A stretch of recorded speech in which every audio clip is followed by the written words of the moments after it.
पिछले कुछ दिनों में एक के बाद एक ऐसी घटनाएं हुई हैं जहां डॉक्टर्स की टीम को निशाना बनाया गया।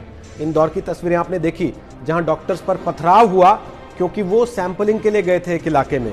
बेंगलोर में ऐसा हुआ, हैदराबाद में ऐसा हुआ जहां मेडिकल कर्मियों के साथ झड़प की घटनाएं हो गई। और सबसे बड़ी बात, गाजियाबाद में जहां तबलीगी जमात से जुड़े लोगों को क्वारंटीन करके रखा गया, वहां सीएमओ साहब को चिट्ठी लिखनी पड़ गई सरकार को कि यहां कुछ लोग शरारतें कर रहे हैं, नर्सेस के साथ बदतमीजी की जा रही है, अजब गजब तरह की डिमांड्स रखी जा रही हैं। इस सबसे तंग आकर यूपी की सरकार ने कहा कि इन पर एनएसए लगाएंगे। एनएसए यानी कि राष्ट्रीय सुरक्षा कानून।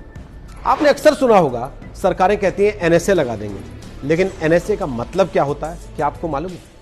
एनएसए लग जाए तो एक आदमी के साथ क्या क्या परिस्थितियां हो सकती हैं, क्या आप इस बात को जानते हैं? 23 सितंबर 1980 को देश में लागू किया गया एनएसए यानी कि रासुका, राष्ट्रीय सुरक्षा कानून।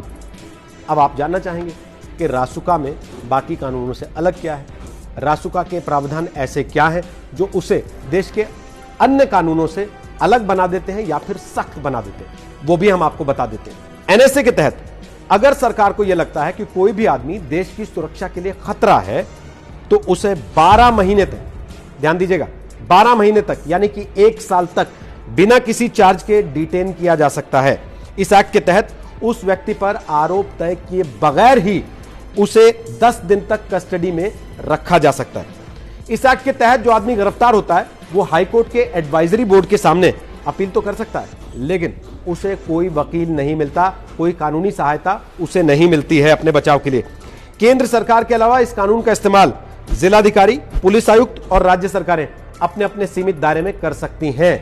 अब इसकी परिभाषा तो आपने जान ली, अब यह भी जान लीजिए कि ये बाकी कानूनों से अलग कैसे है। हमारे संविधान का आर्टिकल 22 अनुच्छेद 1 कहता है कि किसी भी व्यक्ति को आपराधिक मामले में जो फंसता है, अपनी पसंद का वकील करने, अपना बचाव करने की पूरी छूट दी जाती है। उसको डिफेंड करने से खुद को रोका नहीं जा सकता।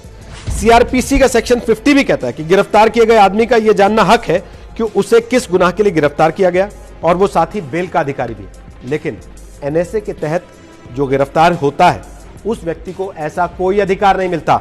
वो अपना वकील नहीं कर सकता, अपने बचाव के लिए किसी को खड़ा नहीं कर सकता, और साथ ही सरकार उससे वो हर जानकारी छुपा सकती है जो सरकार को लगता है कि ये जनहित के यानी कि पब्लिक इंटरेस्ट के खिलाफ है। यानी इस एक्ट के तहत डिटेन किए गए व्यक्ति को कोई कानूनी सहायता नहीं मिलती। यहां तक कि एनसीआरबी यानी कि नेशनल क्राइम रिकॉर्ड्स ब्यूरो, जो पूरे देश का क्राइम डेटा मेंटेन करता है, उसके रिकॉर्ड में भी एनएसए से जुड़ा कोई डेटा नहीं होता, क्योंकि इस एक्ट के तहत एफआईआर भी रजिस्टर नहीं होती है। तो आप समझ लीजिए कि एनएसए के तहत गिरफ्तार हो जाना, एनएसए किसी के ऊपर लग जाना, वो कितनी कठिन परिस्थिति में आदमी फंस सकता है। इस एक्ट के बारे में आपको बताना, इसके प्रावधानों से आपको जानकार कराना इसलिए जरूरी था कि अगर आपकी जानकारी में भी कोई ऐसा आदमी है जो लॉकडाउन के दौरान कोरोना को फैलने से रोकने की बजाय कोरोना का फैलना बढ़ाने में कोई ऐसी हरकत कर रहा है, कहीं इन्वॉल्व हो जा रहा है, कुछ ऐसा दुष्प्रचार कर रहा है जो देश के खिलाफ हो सकता है, तो आप फौरन उन्हें सावधान करें, उन्हें सतर्क करें।